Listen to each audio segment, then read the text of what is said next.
Hey guys, welcome to my kitchen. Today we're combining two of my very favorite words, ice cream and pie.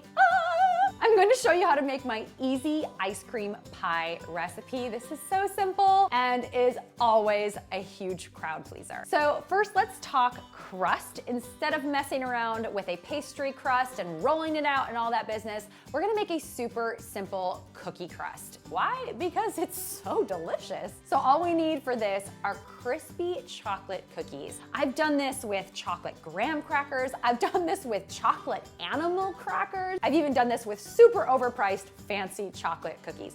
As long as it's a crispy cookie, it's going to work. Now for the filling, this is where you get to choose whatever flavors of ice cream you want to go with. And what's really fun about this is you can adapt this to any holiday. So for the 4th of July, you could do a red and a white and a blue flavor. For Christmas, I've done candy cane ice cream with chocolate. Valentine's Day, I've done strawberry ice cream with strawberry sorbet. You get the picture. And then to finish it off, we are going to cover the top with a fudge topping, because why the hell not? This is really, truly one of my favorite desserts, and it's so simple. I can't wait to show it to you, but more importantly, I can't wait to eat some pie. So let's get to the kitchen. And don't forget to hit that subscribe button below so you don't miss out on any of my easy from scratch fast recipes. First, let's make that cookie crust. As I mentioned, you can use any crispy chocolate cookie. So this is just a store-bought gluten-free chocolate cookie. These are gluten-free chocolate graham crackers. I'm using gluten-free because I can't eat gluten, but you could use regular instead. Just break them up and add them to the food processor, along with a touch of melted butter. We don't need to add any additional sugar here. There's plenty of sugar in the cookies. Now we're just going to blend this up until the cookies are finely ground.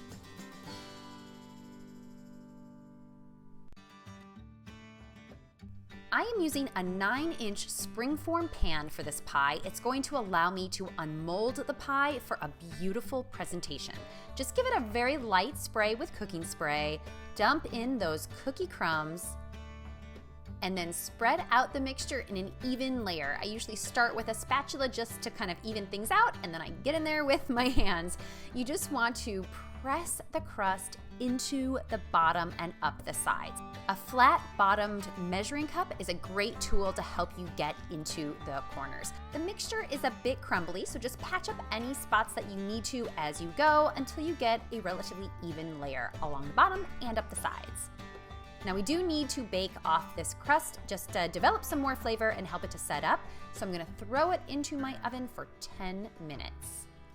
Once the crust is out of the oven, we need to let it cool completely. You can do this at room temperature. In fact, you can make the crust a day or two ahead of time. I like to throw it in the freezer for 15 minutes to chill it down fast. Now for the fun part, we get to fill the crust with our ice cream. You will need 2.5 to 3 pints of ice cream. Let it sit out at room temperature for about 10 to 15 minutes to soften slightly. This will just make it easier to scoop. And I like to go with 2 to 3 different flavors.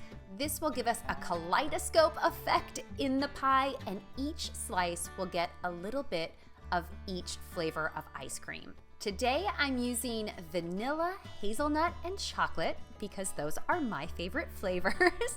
And as you see, I'm just interspersing the ice cream so that every scoop will end up getting a little bit of each. Now it's going to seem like way too much ice cream, but I usually manage to squeeze in all 3 pints. Just pile it up because we're gonna go back in here with a spatula and flatten out the ice cream and spread it into an even layer. This is also going to smash all those flavors together, giving us that beautiful kaleidoscope effect once we cut out the slices.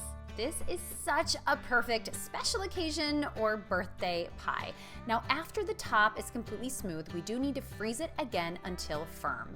This is the perfect time to make that fudge topping. In a small saucepan, combine a ½ tablespoon of butter, some heavy cream, light corn syrup. Now this is going to prevent the fudge topping from hardening in the freezer. A touch of brown sugar, some cocoa powder, and kosher salt. This is going to be a slightly salty fudge because everyone knows salty chocolate is the best. Now, put this over medium heat and stir until everything is smooth. I like to switch to a whisk to make sure that that cocoa powder dissolves. Once it reaches a simmer, add vanilla extract and then remove the pot from the heat and add chopped dark chocolate, or you could use chocolate chips. Stir this until the fudge sauce is creamy and smooth and shiny. Now you can do this several days in advance and then reheat it in the microwave. I include instructions on that in the link below. Once the ice cream pie is firmly frozen, it is time to drizzle on this fudge topping. And if your mouth is not watering right now, then I don't think you are human. Okay, once all of the fudge has been added, working quickly, use a small offset spatula and spread it in an even layer all over the top of the pie. The pie has to go back into the freezer to set up for a couple of hours. I actually like to do this a day or two in advance. So as you see, I have a new shirt. It is the next day. And if you do this a day in advance, it just ensures that the pie is frozen solid and will be easy to slice. Run a knife along the edge and then unmold it from the springform pan. Now you can let it sit out at room temperature for about 10 to 15 minutes to soften slightly, and then it is time to serve. And I am so excited.